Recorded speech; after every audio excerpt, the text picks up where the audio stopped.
that you live on, if you can identify what you want to do in your neighborhood. So it's difficult when we talk about the country. Hey, Bridget. Hi.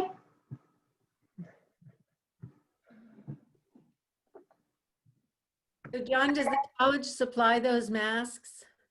What's that? Does the college supply those masks? No, the college supplied a bunch of these sort of black masks, but I got an okay to use a clear one. I don't know what my students think of it, but what do you guys think? Is it easier to see? You think the clears? Yeah, I mean, my daughter's hearing impaired, so I'm particularly sensitive to all of the communication that goes on with your mouth. I mean, basically, when I'm wearing a mask that's covered, she understands not one word I say, but if I wear this, she can get what I'm saying. Yeah, I was gonna say that's cool because then you can read lips. Yeah, there's so much verbal non-auditory communication that goes on. You know what I mean? I mean, your mouth is communicating a lot of information in addition to the auditory component. It does steam up, which is a pain in the behind, especially if I ride my bike here and I'm kind of winded. I sprayed it with defogging stuff right before I set out this morning. Well, we're still, oh, hey, Linda, welcome. We're still a couple minutes before class, but maybe I'll start with some announcements for the class before I open things up to our wonderful panelists here. So let me just share a few pieces of info. First of all, let me provide a little bit of context and say, so I hope you guys enjoyed the tour, which was, you know, virtual, but still a tour of like where our resources are coming from. I will say I have added to the attendance sheet that Saturday class. So please open up the attendance sheet and check your name off if you were there for that. And if you were not there for the Saturday field trip, you can still check yourself off after you listen to the video that I recorded. So there is a video on the day of the, you know, on the schedule. You'll see next to the trip. The trip itself is linked to a reading, but right to the right of that, there's something in parentheses that says video. And if you click on that, you can watch that. And you should do that if you weren't there, and then you can check yourself off. If you watch a video and there's already some people in the class who are getting sick or for whatever reason can't be here, as I said at the start, I do expect you to be physically here if you can be. If you get sick, send me an email, and then you can watch the video afterwards and just put a check in the little star next to it. It says that at the top of the sheet, but do make sure you're checking yourselves off. So that's one thing I wanted to say. There are a couple details that I want to mention. So over the weekend, after our field trip, Maddie Falbert, your TA, who you will meet next class, and I set up the groups for the semester. And probably immediately after this class, I will go ahead and send out the working groups, and then you'll know who you're working with. And, you know, I encourage you to reach out to your group members, say hello to them. On Thursday, this is important, I will put a seating chart up on the board. I'll actually send it out to you ahead of time. I'm going to try to seat people in proximity to their group members so you guys can kind of connect with each other on that.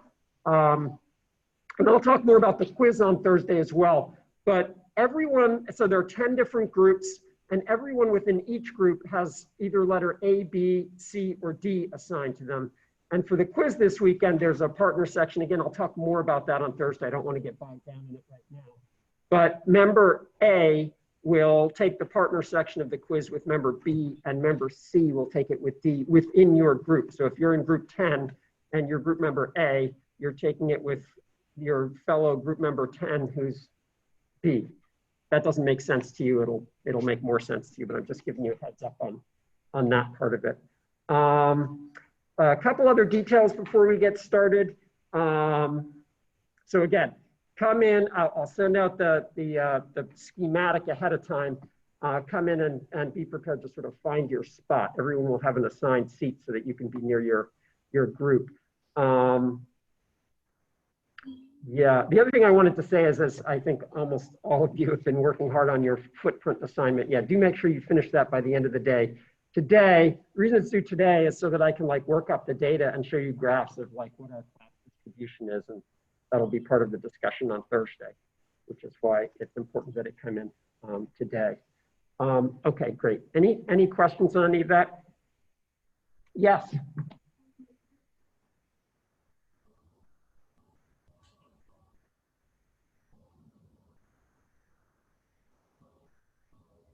Right. In the shared, everyone's been shared a document that you're supposed to complete it in.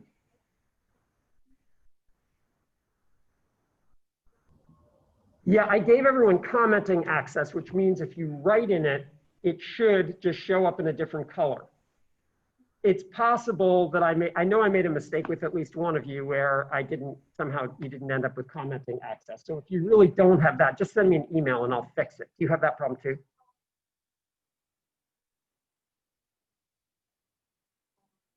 That's a very important thing. My guess is you did not log on with your oberlin.edu address. Send me an email about that, because the only time I've ever experienced that is when people are logging on through someone else's account, because it's only shared within the oberlin.edu community. So do a double check that you weren't signed on with someone else and send me an email if you verify that that's the problem.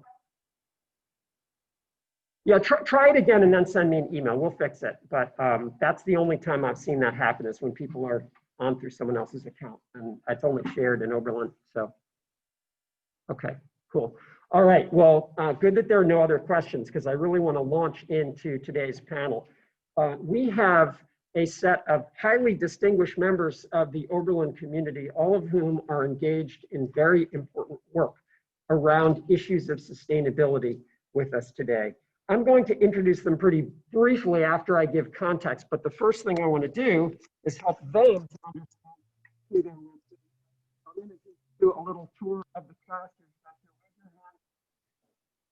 Keep waving your hand.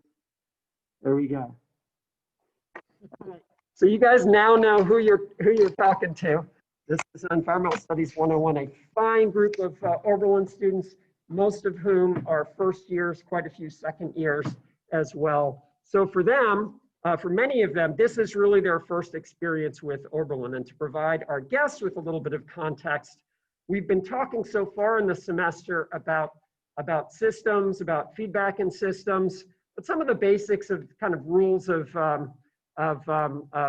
natural science and the implications of those for social, economic, and environmental systems. And then on Saturday, we spent some time doing a tour of local resources. So we did it by Google Earth, but we looked at where our energy is coming from, where our water comes from, food production in the landscape, talked a little bit about carbon neutrality. For today, as I think you guys know, they have taken a look at the city's newly developed climate action plan. And if you're looking at Linda up there, but also some of the other folks up there, I know that Sharon played an important role in the early part of this.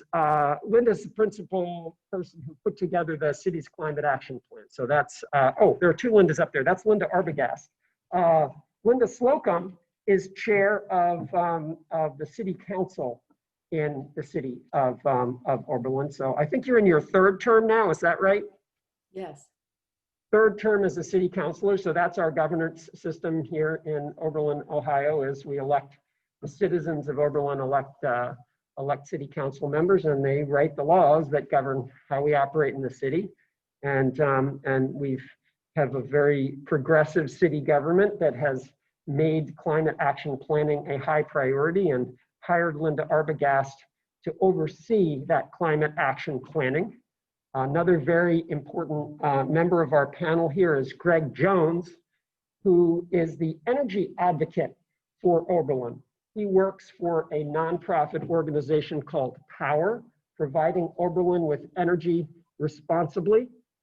And Power is sort of charged with the task of helping the residents of Oberlin to become more energy efficient in their homes, principally. And Power, although it provides services to anyone in Oberlin, is sort of like targeted primarily towards low income households. And that's an important thing because if you are low income, you spend a much larger percentage of your salary on things like energy than if you're more affluent. So for a low income member of this community, to save money on your energy costs in your house is to have more income available for things like education, food, and other sort of essentials.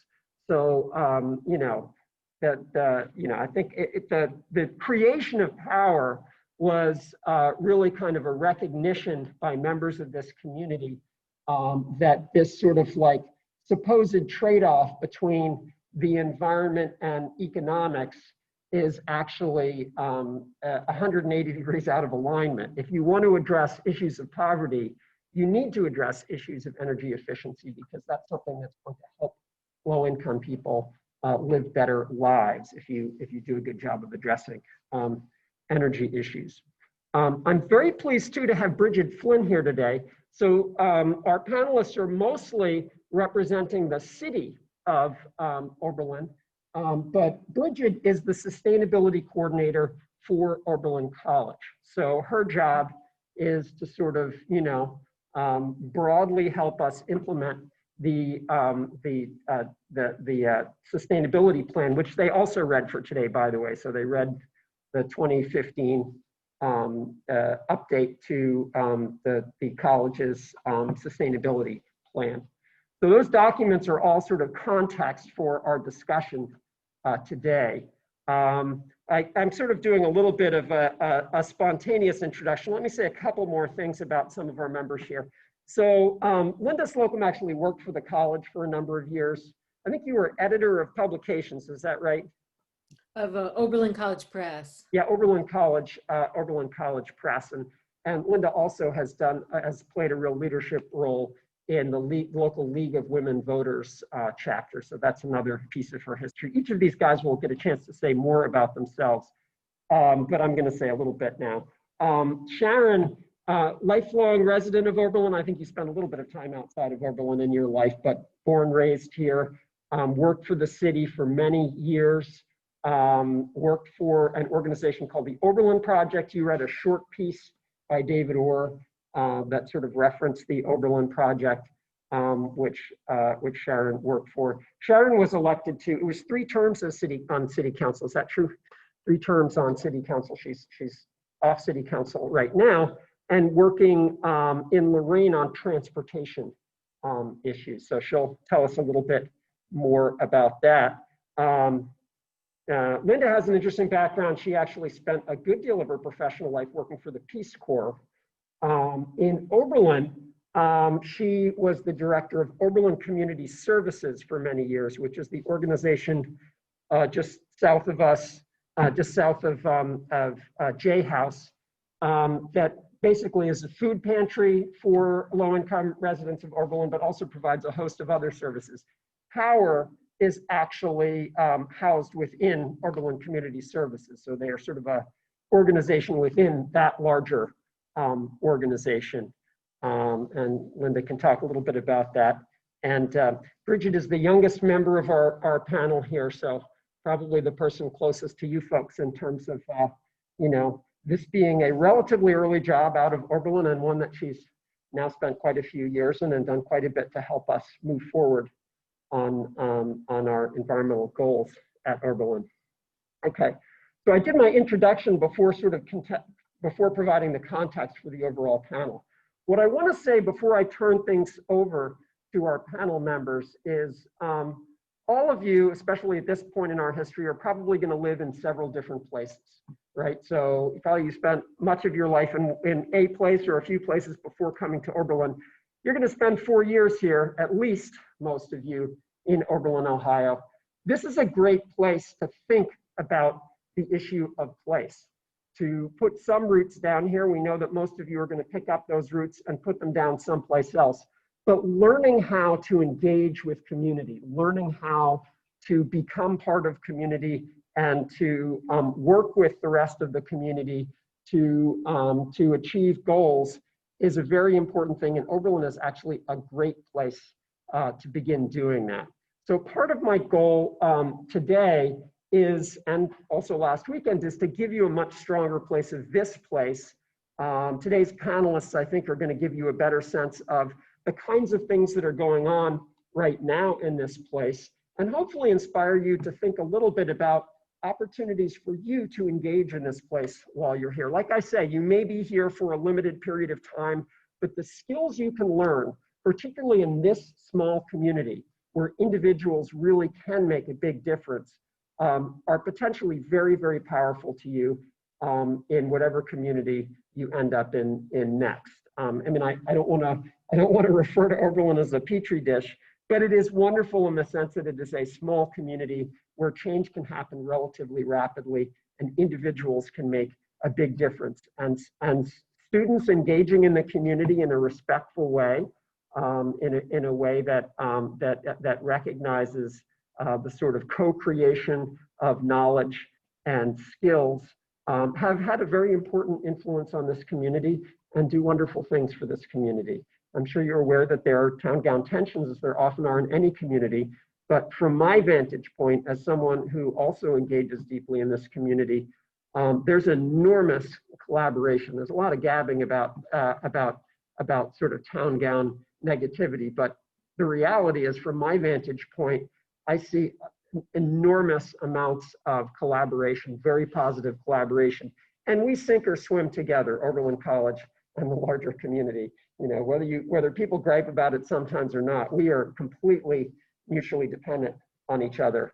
And so I have had the great fortune during my time at Oberlin to work with all of the people up on the screen here and develop relationships with them and grow to really know and deeply respect the work that they're doing in this community. And it's a real honor for me for them to come to the class and share their experiences and knowledge with you. And so as you listen to them, hopefully you came with some questions, but as you listen to them, you know, think about what questions do you have for these, you know, people who have this deep understanding of this community, about how you might engage in the community, about their careers, how they got where they are. You know, think about how what they do is relevant to what you do as well. Okay, before I go and turn it straight over to them, I thought it would be fair to read you the questions that I posed to them, which they don't necessarily need to answer. They're going to do what they're going to do because they always do. But I'll read you the questions I asked them just so that you have that as context. So here's what I asked them to do. So I asked them to answer these questions. How are the organizations that you work with promoting environmental sustainability in Oberlin and in the larger community? So that's question one. Based on your experience, what do you see as the most effective practical strategies for bringing about social, economic, and environmental change in this community? What is it in your personal life that brought you to the work you do? What most sustains you personally in your work, and what keeps you motivated, excited, and positive on a day-to-day basis? How do issues of equity and environmental justice come to play in your daily work? Knowing what you know now, what advice can you give to college students interested in making positive change within communities? Are there things that they could be doing now that they might not think of that would be valuable in their future? How do you see what you do in this place in Oberlin as being related to larger efforts to bring about a more sustainable relationship between humans and the rest of the planet? So I gave them each a set of questions which they could probably each talk on for several hours, and gave them each about 5 to 7 minutes to do it so that we'd have lots of time for questions. So without further ado, how do you guys want us to do this? We could do the thing where we have one person start and they call on the next person. Is that cool? Okay, who wants to go first? Okay, Linda wants to go first. Linda, you are on. All right, so great to at least have glanced at you all, so I know you're out there. Given all those questions John put forward, decided to sort of take on two of them, share a little bit about myself and how I got to on this path and to this work, and then talk a little bit about how I see your ability as Oberlin students engaging in the community. So I grew up in northern Minnesota in a very rural community and on a farm. I think that the community that I grew up in was really connected through our small little church on a hill, and not so much the town because that was off in the distance, but it was a bunch of farmers who all got together on a Sunday. And while I have sort of long since moved past the organized religion, just to be frank, I really have stayed with that community connection model and appreciate it to this day. When I go visit my family back in Minnesota, I still go to that church, and it is still those people who care for my family that are there. My parents are, well, my dad who's still living, you know, they're old, and this community just takes care of each other. And that's what I've grown up, that model of people taking care of each other. So from that family farm, I did make it to college, which was rare in my community. It was really on my own initiative, and I worked multiple jobs to make that happen, and ended up joining the Peace Corps, as John mentioned, because I really sort of learned that I had lived a pretty isolated life, and off I went to Sri Lanka. So I spent a few years there.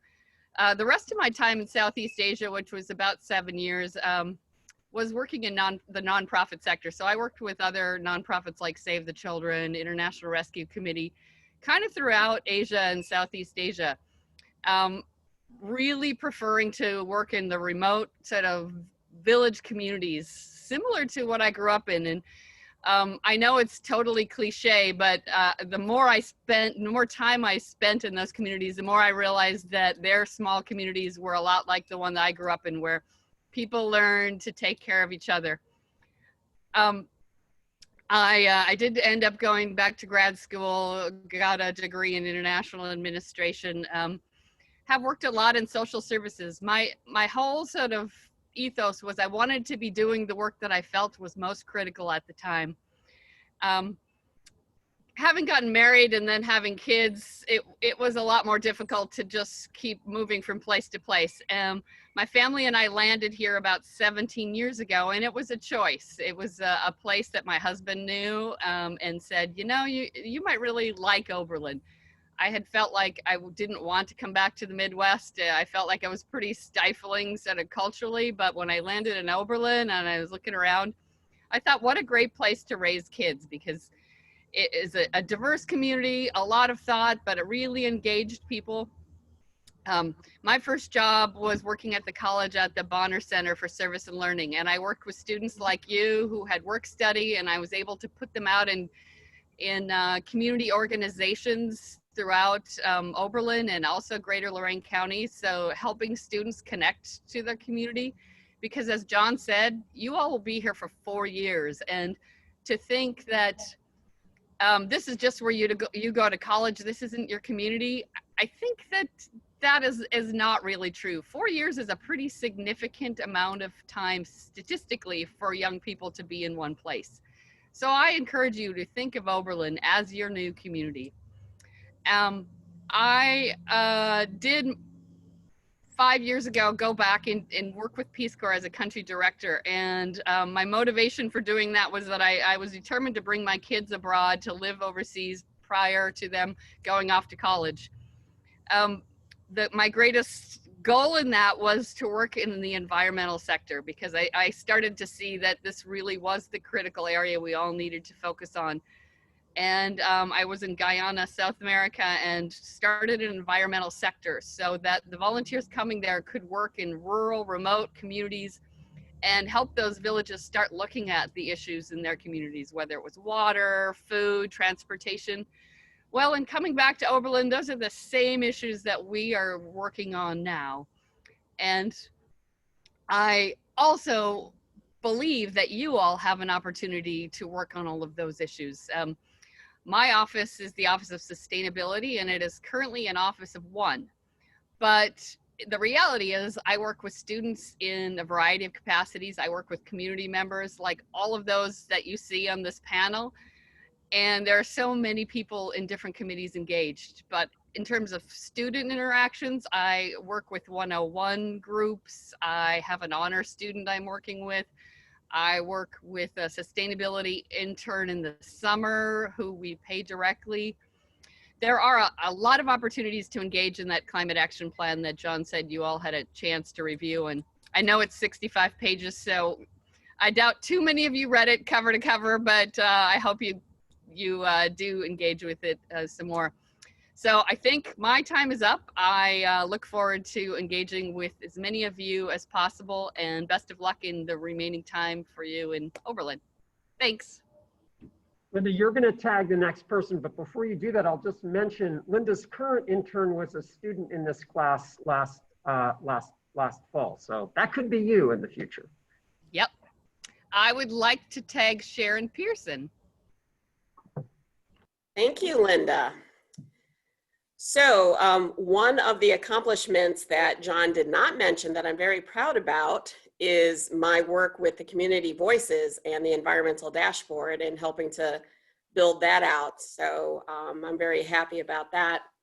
But I am currently the mobility manager under the Lorain County Mobility Management Program, which is an impact initiative with United Way of Greater Lorain County. I have been in this position since January of this year, and it has been a tough year, starting a new position that I'm developing from scratch, trying to understand what I'm trying to do during this pandemic, but it's also been very rewarding.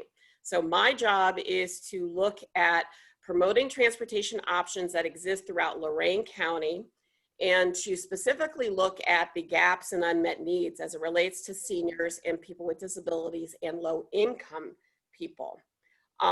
I started my work when I was at the Oberlin project, and I started the work January 2012.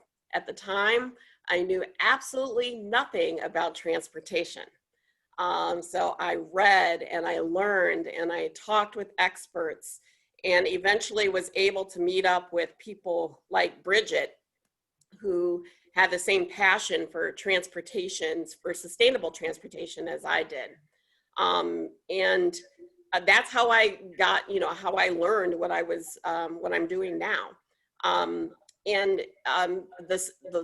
sustainability is the reason why I got into it, but what began to surface was the social justice issues that were happening. In Lorain County, you could not get out of Oberlin without having a car. Yes, at the time, actually at that time, we used to have 16 transit routes in Lorain County. It went down to 4, and Oberlin was one of the communities that was cut off from that transportation system. So it became nearly impossible to go any place in Lorain County.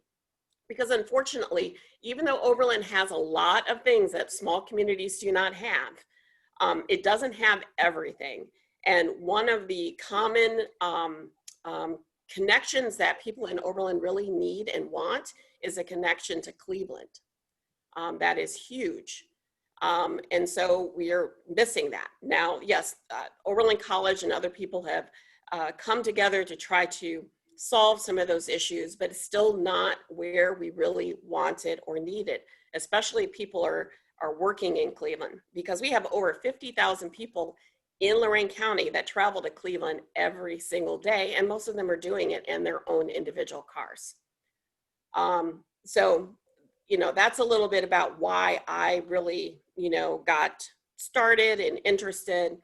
Right now during the pandemic, it's very interesting to see that more people are riding bikes. You can hardly find a bicycle in stores these days.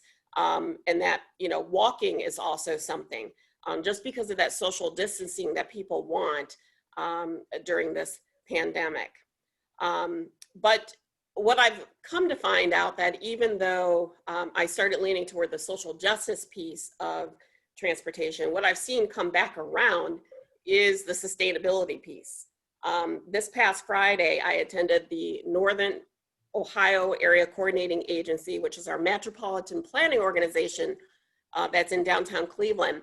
And they showcased that Lordstown, which is just an hour away from here, is looking to produce the first US all-electric truck.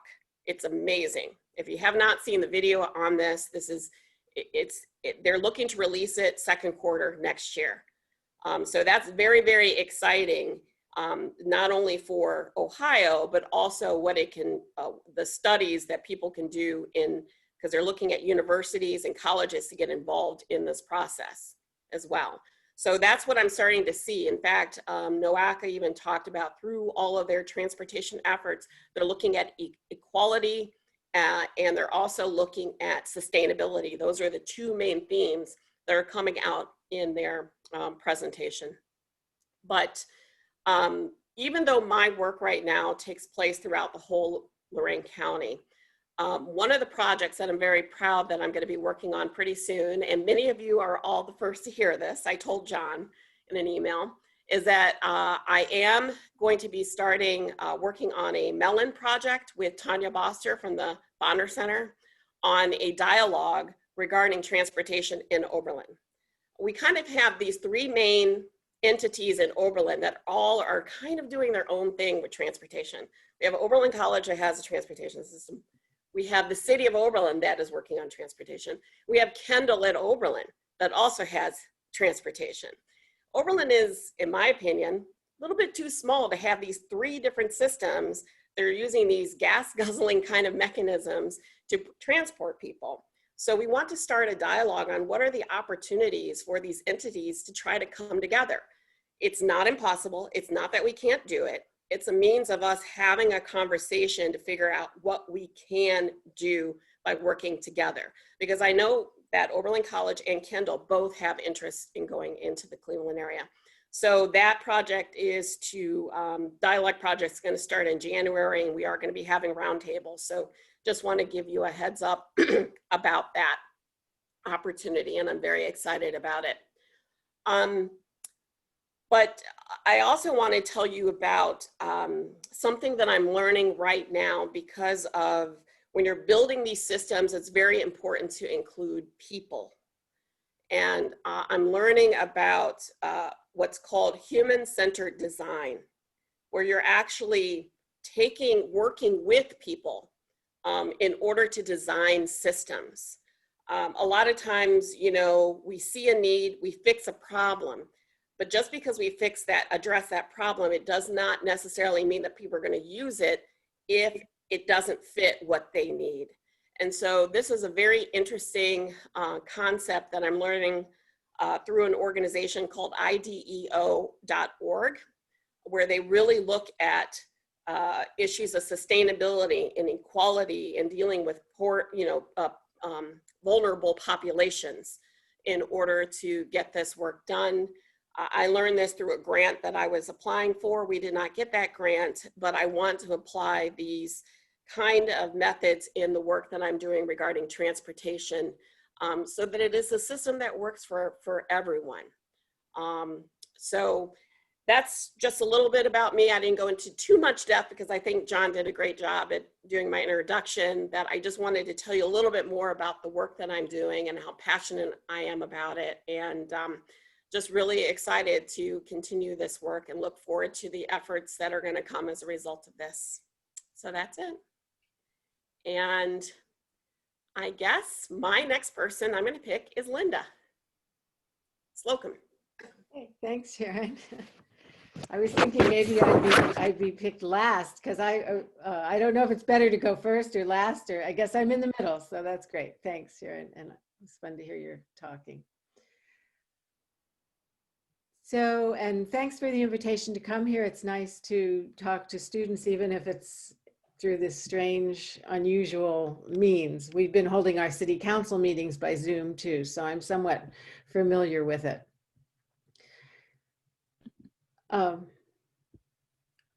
Okay. I wanted to talk a little bit about, well, maybe I'll start before I talk about being on city council and the broad view that I have as the city council president, and the kinds of things that actually started a lot under Sharon, when Sharon was on council, that had to do with the environment. I came to be interested in the environment probably through two means. One, it was through my work in the League of Women Voters, because while most people know that the League is very active for voter registration and education on issues of voting and candidates. A lot of people don't realize that the league also studies issues, and then they take positions on those issues. And so as I was, in the many years I was in the league, we were studying various issues that touched on environmental justice kinds of things. And that's where I also learned to look at issues from all sides. And so that was one of the pieces of advice I'd give to students also, because you're going to get, while you're at college, you'll get lots of issues coming to the fore, as did in the spring with the racial protests and so on. And most issues, I found out, all issues are not as simple as they seem at first glimpse. And it's kind of fun to listen to people who represent all viewpoints, and then try to find some common ground or some way that will address the issues with showing a respect for all opinions. And that's one of the things I hope we do. I hope I do in public office. Another way that I got interested in, became interested in the environment, was through actually my church. I share that, I guess, with Linda Arbogast. Right now, First Church in Oberlin, for example, we put solar panels on our roof, and we have the dashboard. We have a dashboard screen right when you enter our church, so we can monitor all those things. And a group called the Green Team that makes all kinds of decisions for our church related to taking environmental sustainability into account as we're trying to make decisions on renovating the church and that kind of thing. So, and I was on the Oberlin Project Board. David Orr had asked me to be on the Oberlin Project Board, and that's how I got to first know Sharon and work with her a little bit before I decided to run for public office. And we served 4 years together on city council. And I knew Linda Arbogast from Oberlin Community Services many years before. She has now ended up as our Sustainable Reserve Fund person.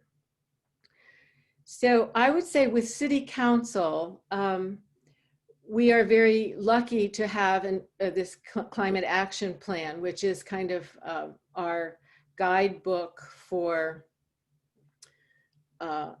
how to make decisions within the city. And we just had updated it last year. So it's, and Sharon served on that committee, and other council people. So we now have an updated climate action plan. And as Sharon likes to say, we do things through the lens of environmental justice, of social and environmental justice.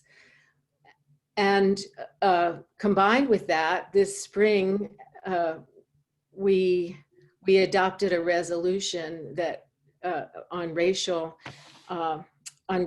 as a social and social justice and health issue. And so we've also committed ourselves to looking, again, to every decision we make, kind of looking at how does this issue impact racial justice and environmental justice as well. So that's where the city is committed, I think, particularly in those two areas. We are very lucky in that through a very clever exchange of renewable energy credits, that we have a cash reserve of, I don't know, $2.8 million or whatever. And we established this Sustainable Reserve Fund, which takes, anyone can make suggestions for how to spend that money and have projects. And so Linda Arbogast is your go-to person to talk about those kinds of ideas and make them and have them turn into reality.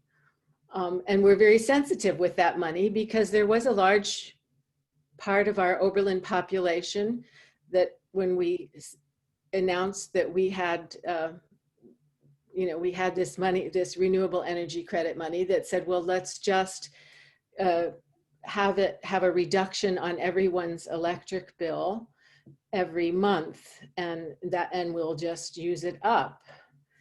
And it was a very controversial issue. A lot of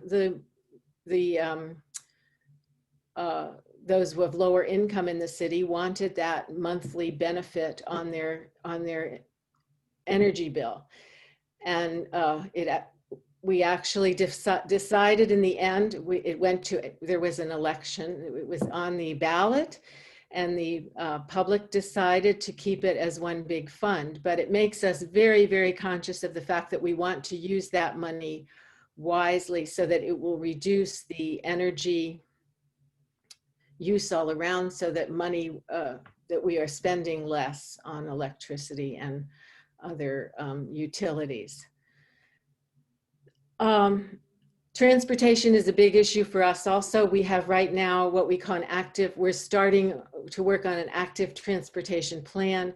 There's a subcommittee of the council, a sidewalk subcommittee, and we're looking, and this is where students can help us as you walk around town. If you notice, sometimes we have sidewalks that then become nothing and you have to walk out in the street. So we're looking how to make our streets complete and where it's necessary to make our streets complete. I don't think we need sidewalks everywhere in Oberlin, but there are certain places where we still need sidewalks. So please make note of that. We will be having public meetings where we will ask neighborhoods and you all to tell us where we still need to put sidewalks. And of course, then we're going to have to figure out how we're going to pay for them. But we want this wish list of sidewalks, and we want to get it done because this is a many decades long problem that we'd finally like to solve. And our city manager has started a comprehensive plan where we're looking at the entire city in terms of zoning, affordable housing, lots of issues that, again, you can always, the environmental sustainability pieces have to be a part of that long-term planning. So if you're more of a process kind of person, these groups are really good for you to listen in on or pay attention to. And the other one is the big nut for the city to crack right now is recycling. We stopped recycling when COVID started in order to, it's a complicated problem, but because of staff time and keeping shifts separate so they wouldn't infect one another. Anyway, we haven't had recycling, but we also, it was in some ways fortuitous. We have so much contamination in our recycling that the fees are astronomical for us. We're paying to recycle. And then on top of that, there is really no market for recycling. So if you pay attention to our next city council meeting, you can check the agenda on the city's website at cityofoberlin.com. We're having the third reading of a new proposal, which will be an opt-in recycling program. And we're only going to recycle paper, cardboard, cans, and perhaps plastics 1 and 2. So that's for those of us who are wishful, hopeful, wonderful, recycling thinkers. It's hard to accept that we will only be recycling those products. But I encourage you to read in the agenda the background of this and the reasons why we've come to this kind of opt-in program. I'm not sure how this will impact the campus, to be honest. I haven't talked, Bridget, to you about whether you have your own system that this won't impact campus at all. But also, when you go to the city's website, you can see when our commissions meet, and it's very easy to just stay in your dorm room, listen in on our commission meetings through something called Swagit. And especially like resource conservation, RCRC it's called, would be a good one for you folks to listen in on. and other ones that might interest you. We have a Human Relations Commission, the Planning Commission, to get familiar with the kinds of problems that the city needs to deal with. So we invite you to participate. We do sometimes have commission members who are students, and the fall of the year is the time to take applications for that. So again, you can find all that information on the website. Thank you. Linda, you got to tag someone. Oh, no. Well, I'm going to tag Greg, I guess, because we also work together. This is a very incestuous city, you'll figure out. We all work together and help each other out. Yes, we do. And I'm going to defer to Bridget, and I'll do the closing if you don't mind. Want to be the closer, huh? Yes, I'll be the closer. All right. All right.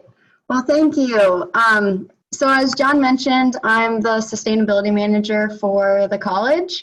I've been with Oberlin for 8 years, and I'll mention a little bit too about the work that I've done in the city, just to further drive home the point how much we really collaborate together. So as Sharon mentioned, right when I got here, we started working together, and we ended up writing the Complete Streets resolution that was then adopted by City Council. I've served on the Climate Action Plan revision for the city for the past 2 revisions, so 2015 and 2018-19. And I've also served on the commission that Linda just mentioned, the Resource Conservation Recovery Commission. When I lived in Oberlin, I was on that commission and became vice chair when we rolled out a new recycling program as well as a zero waste plan. And we were the first community, Oberlin was, in Ohio to actually have a zero waste plan. So the city of Oberlin is trying to be zero waste and climate positive by 2050.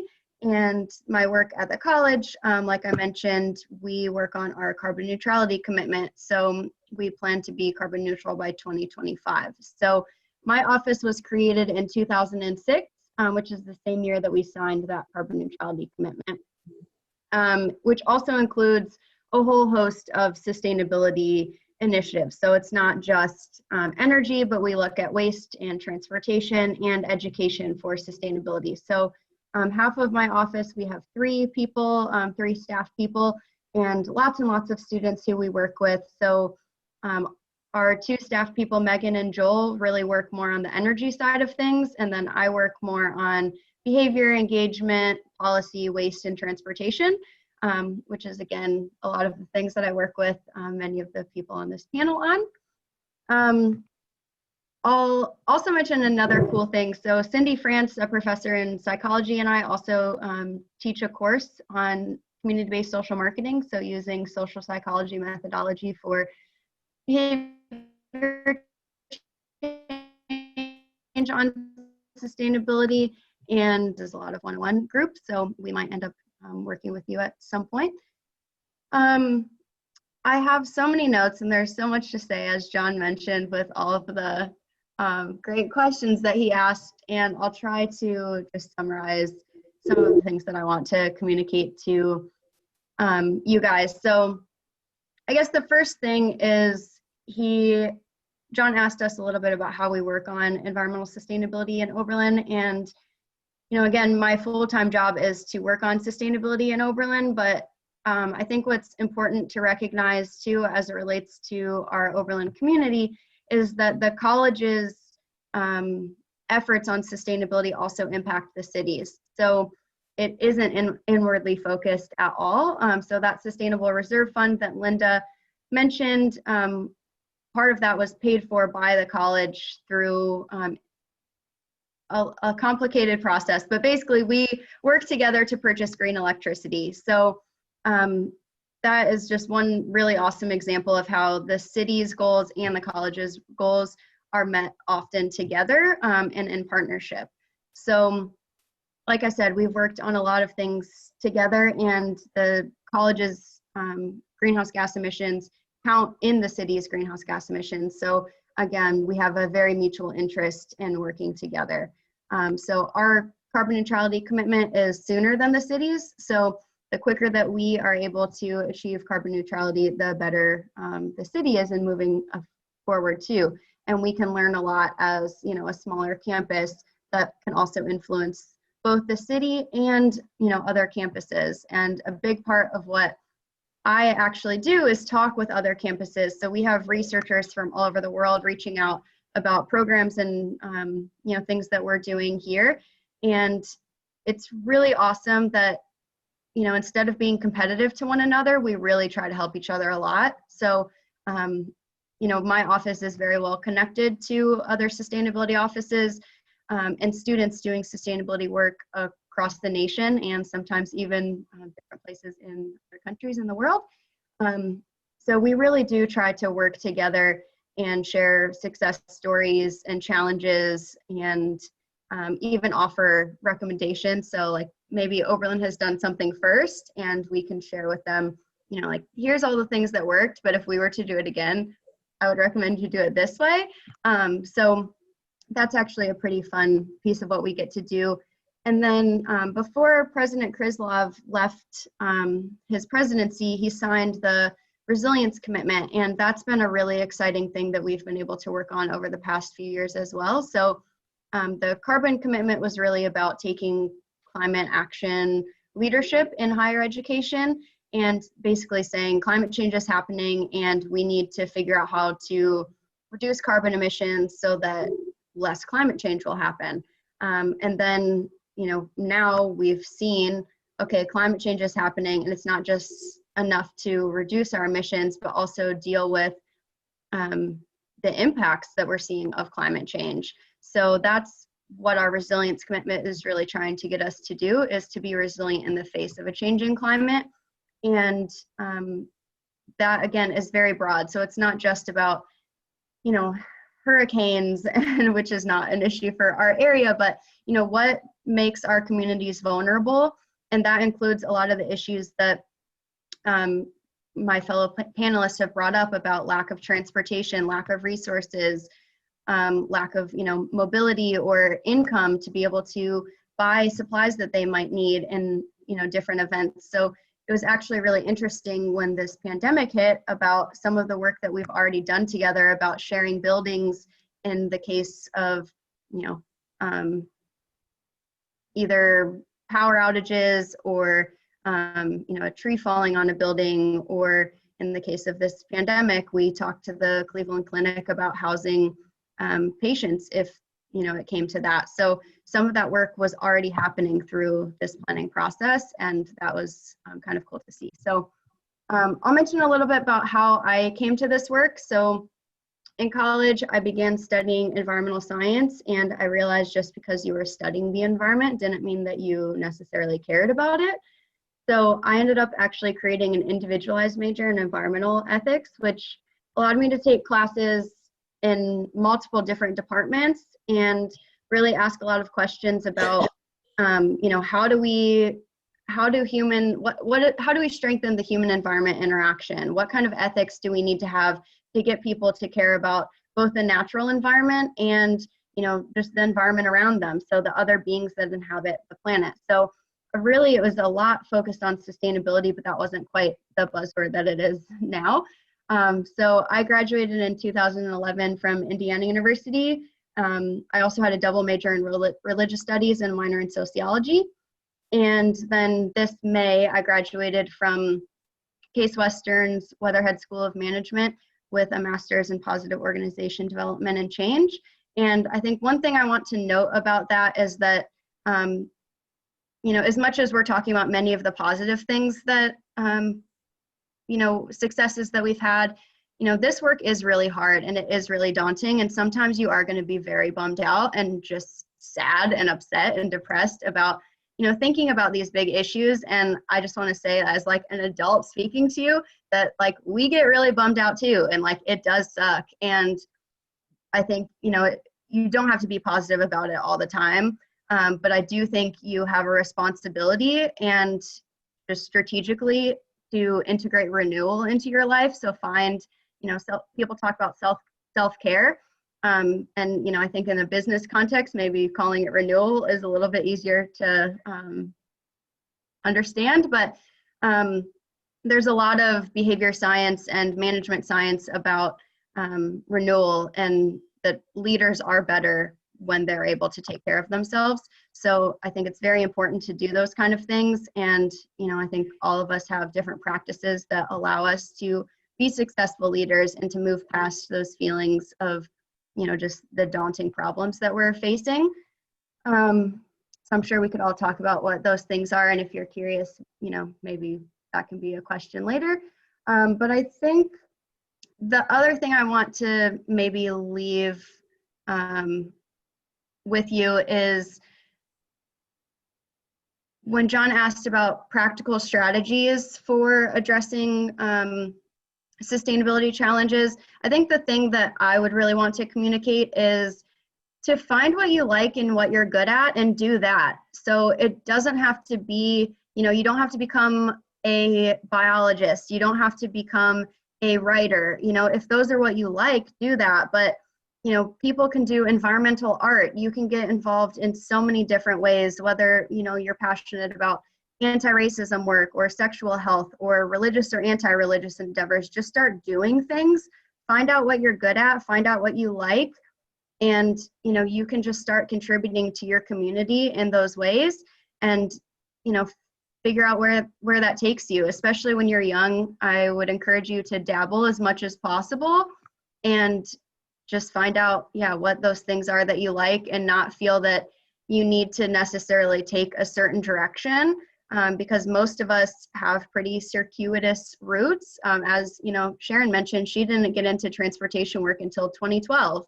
Linda mentioned she worked most of her career doing, improving communities, but not necessarily focused on sustainability specifically.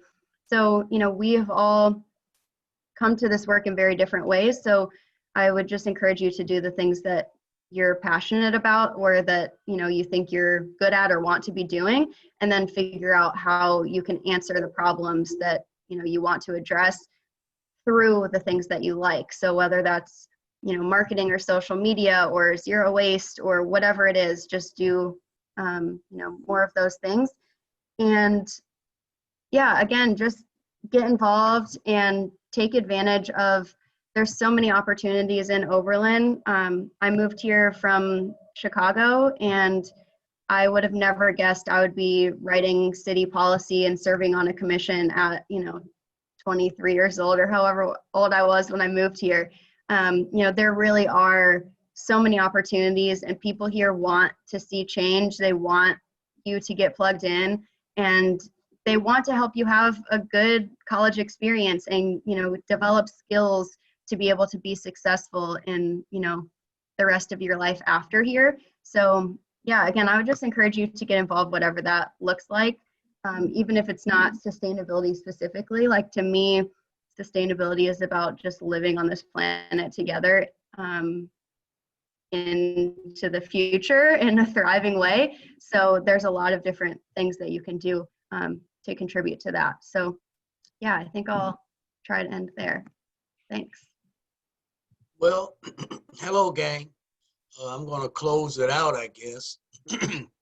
Again, I'm Greg Jones, and I'm the energy consultant for Power, which was born out of Sharon Pearson's and the Oberlin Project, which hired me somewhere around the same time as Bridget came on board. I think we came on kind of close to the same time. And again, I want to piggyback on what she said. We all come to this work from different areas. It was not my intention to be an energy advocate, an energy consultant. Life circumstances coming from the fabricated steel industry building, when that industry saw its slump in 08 and 09, I had to start looking at other possibilities. And the opportunity to become educated in energy advocacy and energy auditing and the whole idea of addressing climate change through housing presented itself, and I decided to take advantage of it at the time.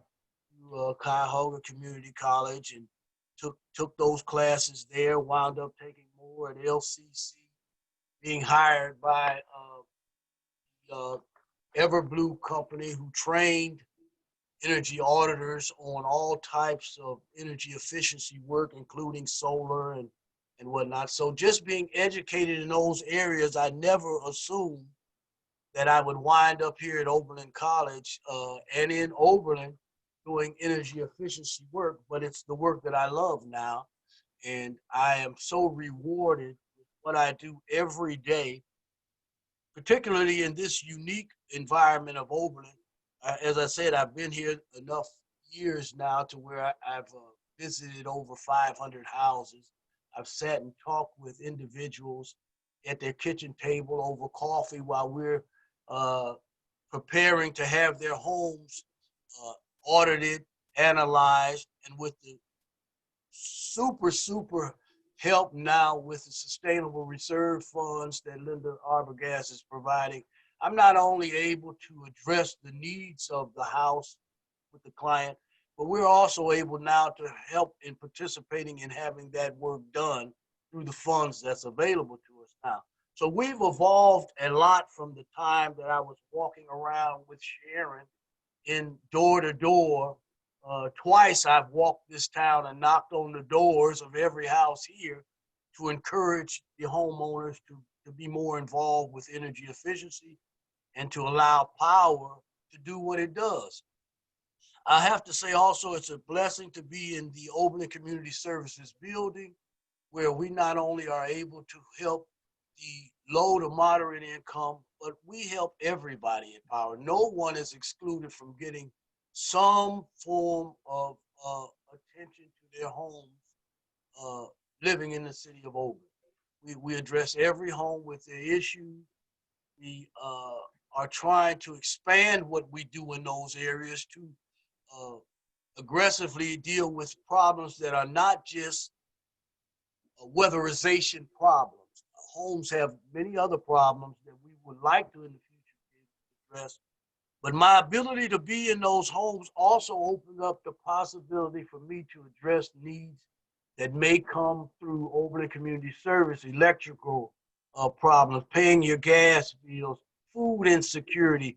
Again, I can't say enough about Oberlin Community Services and the services that they provide for this community. They have a wonderful community garden that's operating. Many of your students and fellow classmates work there. Unfortunately, right now with the pandemic, we don't have a lot of students there, but I encourage you more than anything else to get involved with the many different organizations that's here. Spend a little time with each one. Don't just get pigeonholed. You're here for 4 years, as they said. Get out of your comfort zone. Now you can take the time to look at all the websites and all the different organizations that's here in Oberlin and get involved with the ones that may make you feel a little uncomfortable now, because I can guarantee you as your life goes on, the things that you did not think would be important to you now will show up in your life's journey. And the things that you pick up here now under these really comfortable circumstances for you in a town like Oberlin, you will be able to use as you leave and go on your journey. And I'm sure some of you will wind up right back here living and loving this community as many of the others that have gone and come back. What I find in my work that has been really good is I find people coming back who have graduated from college, come back to raise their family here, understand what this community is about as far as its sustainability pledge, its commitment to community, its commitment to diversity, its commitment to growing out what we have to showcase it to other communities. So it's been a real blessing for me to be a part of this growth. And I encourage all of you to, again, take the time, see what you're good at, as Brittany said, do that, but you already know you're good at that. So try something else that you may not be as good at, but you have the opportunity to learn and become educated. And that's one of the other things that Power does in its capacity for energy efficiency throughout the community. We try to educate. That's very important to the low and moderate income clients, because sometimes where we are here, and I'm fortunate enough to be in a position where I see and deal with the lowest in this community as well as the most affluent in the community, because I'm in all houses. And so it gives me an opportunity to be able to see what's necessary to bring the broader community along in the areas that the college and the city wants to take us. And sometimes that takes the ABC approach to the lower to moderate income to get them to understand how important it is for us to do these matters first to take us to the next.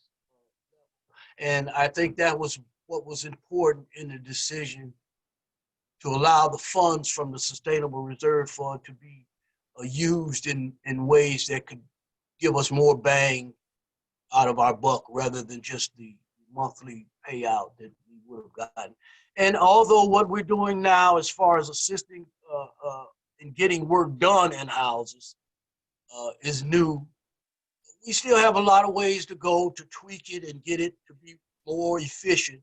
But right now, I'm very happy with how we're working. And I'll turn that over and leave it up to the class. Thanks for having us again. We're going to open this up to questions, but before we do that, let's just give our panelists a little bit of applause here for sharing this with us. So the floor is really open for you guys now, and I'll end up repeating your questions because unfortunately the mic in the room isn't working. So anyone want to start with a question for any of the panelists? Any questions? Yeah, go ahead, Noel.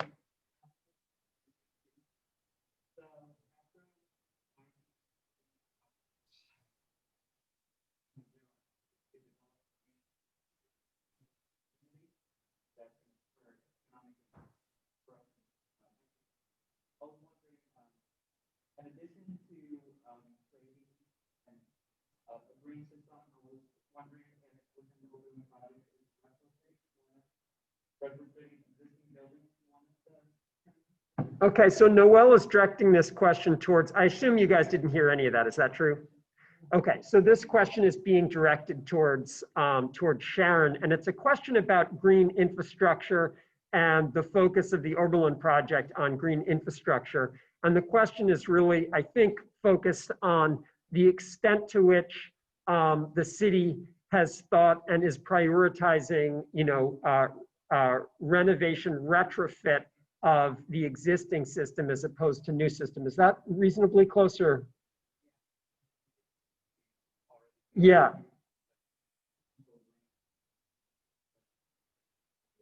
Yeah, so how much are we emphasizing sort of taking what already exists and retrofitting it? And you know what, I would defer that to both Lindas, Linda Slocum and Linda Arbogast, because I think that there was a difference between what we started out with and where we are now. Because a lot of times, we had to do studies and research and we had concepts, but then comes the reality. And so I think that Linda Arbogast and Linda Slocum can speak to that better. I'm happy to start, Linda, and you can add. I think it's a great question because you've all heard that the greenest building is the one already built.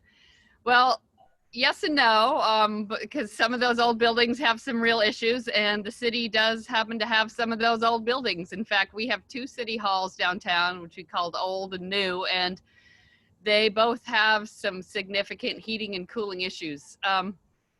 What I am super excited about is the Evergreen project that the college has been working on for more than a decade.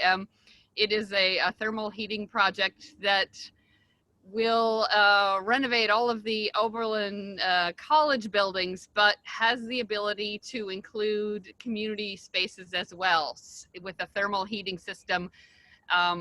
Initially was looking to be a landfill gas heated project, and now they're probably looking at alternatives, but I've had many audits done of those city hall buildings, and there's no easy solution. So I am super hopeful that when the Evergreen project kicks off, which is happening it's already happening on the campus, but in the community shortly, that we will be able to renovate those city hall buildings so that the type of thermal renewable energy that heats those buildings will also be able to heat and cool the city halls.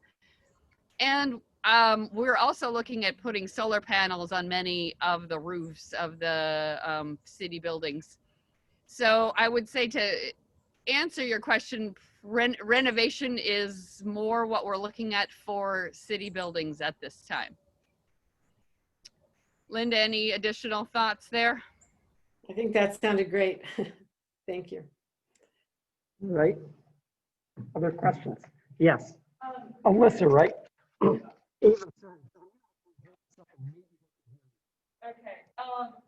kind of a big question, but I was wondering how coronavirus and the pandemic have affected your work and also the climate plan of the city in general, and what you learned from it, and maybe how your programming work has strengthened because of maybe weak areas that have been shown through coronavirus.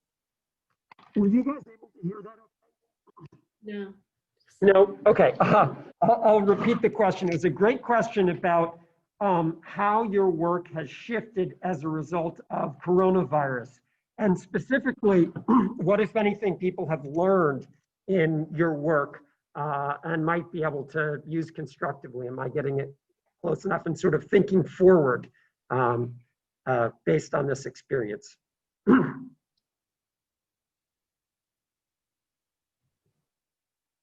I'm happy to jump in. I will just say it. I spend a lot more time outside, and that's been great in some ways because I still do have meetings with people. We tend to meet in the parks downtown, and we distance, and we can communicate that way. So in that way, it's been good, but in other ways, it's been super challenging. But I will tell you that in terms of commitment to the climate action plan and moving forward, I don't see that it has slowed that momentum. We've just had to figure out how to meet either virtually or safely distanced to keep the work going.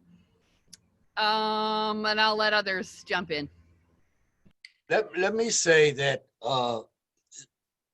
my work has, for the time that it was slowed down when we weren't able to do audits right off, it allowed people to be in the houses more.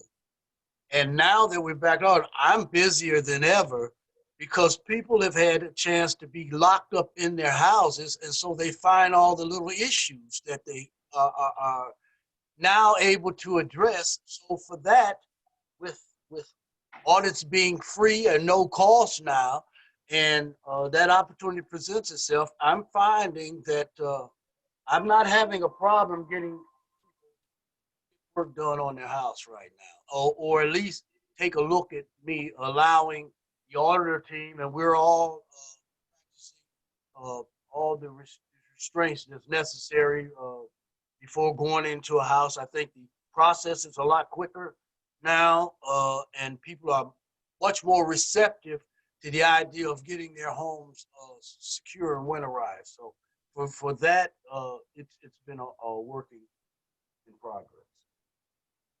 Great, thank you. Yeah. Okay, so I have a question for Sharon. So just out of curiosity, you mentioned that like a lot of people in this area have trouble getting to like Cleveland because there's lack of public transit. So I was wondering, has there been an effort to band with like other communities in northeastern Ohio to try to get like a state railway system? Because I know, for example, in like states like New York and Boston, there's like Metro North and things like that that have like railways going through the states. And I was wondering if that's like a possible solution that you can work towards, to having something that goes throughout the whole state to better increase like to have like statewide infrastructure that affects all the communities. So in case you guys hear that, it was like. So yes, You got it? yes, I heard that. So that is an effort that I actually started working on initially in 2012 because of a report that I saw about just the need to get transit up and running. Unfortunately, this whole transportation issue is tied up in a lot of political boundaries. Unfortunately, here in Lorraine County, although I'm working on transportation, I am still trying to build a relationship with the county commissioners who control the transit system. And they have a fear that if anybody else tries to do something with transit, they will be blamed for it. So they want complete control over it. And they need funding to help support the transit. And because of our differences in the county, the more southern you go in general, the more conservative it is. So they automatically vote against, you know, anything that seems to be progressive or democratic. And so there's that challenge too. There is also, under the Cleveland, they were very interested in coming into Lorraine County, but once again, it's this control, that system that where we just weren't able to make it happen. So what we're taking a look at is what resources do we currently have within the county that we could be using instead of trying to develop new systems. We have funding that's coming in for certain vehicles that are 50% funded by the federal government. And so during COVID, one of the things that we came up with was we've been working with one apartment building in Lorraine County in transporting seniors during senior shopping hours using vehicles that are already existing but aren't being used right now to get people to systems. So this is the process that we're starting to look at, is who's already doing this work and how can we collaborate with them, and maybe it won't cost as much and we're able to get people where they need to go. But the question that you asked is what our ultimate goal is to develop a national or a regional system. It's part of what's called, there's a Northeast Ohio 2050 plan under NOACA that talks about this. I was part of even developing that back in 2012. So that is a goal that we're working toward. But until people can understand that when we work together, we're better off together, and using resources that we already have available to us is the best way to go. Great. Other questions? Okay. This is mainly directed at Linda or Arbogast, but anyone who has relevant job related to this. It's just I was reading a lot in the climate action plan that a lot of the goals were to replace and a lot of fixtures and appliances and windows and stuff with more efficient models, and I was just wondering how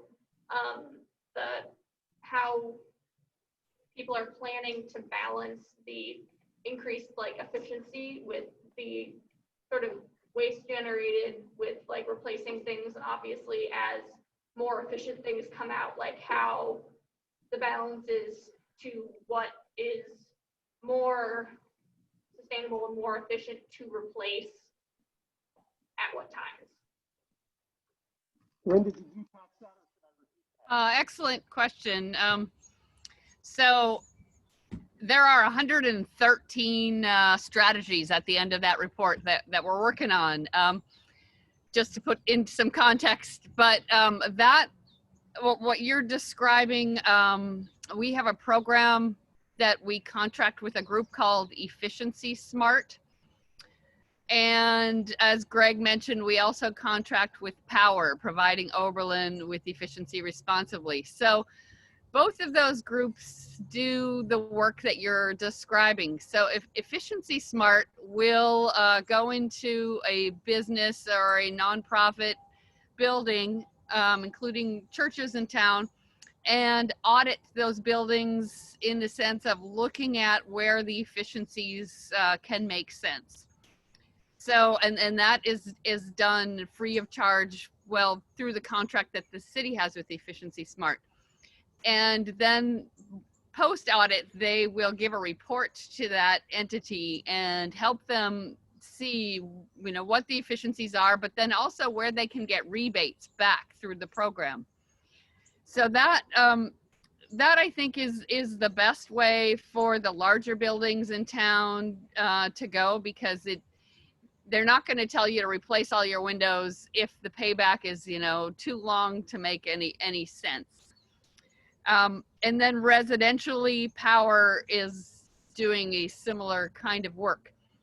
I think that the second part of your question is, what about the waste that is generated? So say you do decide to replace an appliance. I'll say appliance because that's a little bit easier to answer than windows, for example. But appliances actually get hauled off and you get a rebate, so that Efficiency Smart will take your refrigerator away, give you $50, and then pieces of that get reused. It is complicated for sure. So, I mean, other appliances don't have an easy solution. Linda Slocum mentioned that recycling is being relooked at because, well, frankly, in the United States, we don't have a lot of industry that reuses our items. And that's kind of the basis of the recycling conundrum. Once other countries said, we're not going to take your stuff anymore, well, we've got to figure that out. And we can't just dump it on China or Malaysia or Vietnam anymore. We need to say, okay, this is our stuff, and we need to have full cycle systems. Just quickly, a little bit tangentially, we're looking at a community food waste system, and looking at it, just as you mentioned, sort of full circle. So stay tuned for more information about that. But I'd be happy if anyone else wanted to chip in, particularly Greg, if any more insights on that question. Yeah, well, you're right. Efficiency Smart takes care of the rebate of many electrical items, refrigerators, fans, dehumidifiers. They have their own group. You can also get rebates on a certain amount of costs with the Columbia Gas program in replacing furnaces, maybe in some instances hot water tanks, and especially Efficiency Smart in swapping out for electric hot water tanks and on-demand water systems. So there are a lot of rebates and recycling, let's say, things going on within the community. So, I mean, we do a lot of that wherever we can, and the programs we work with are very good at trying to do the best they can. Keeping things. I believe you could correct me though, but I believe this hot water heaters, for example, are a good example of the conundrum here, right? Because if we would replace hot water heaters, gas hot water heaters with electric heaters, water heaters, we'd be moving toward our goal of renewable energy, especially since our portfolio is now 100% renewable for electric in Oberlin. But electric costs more than gas. So this, when you look at it from an income point of view, are you really going to encourage people to switch out their gas water heaters for electric? So these are the things you have to weigh, and sometimes you have to go for the good and not the perfect. Exactly. Well, I'm afraid we have run down on time, but I just want to thank you guys once again. I so appreciate your sharing your perspectives and thoughts and wisdom with the class. Let's give them another round.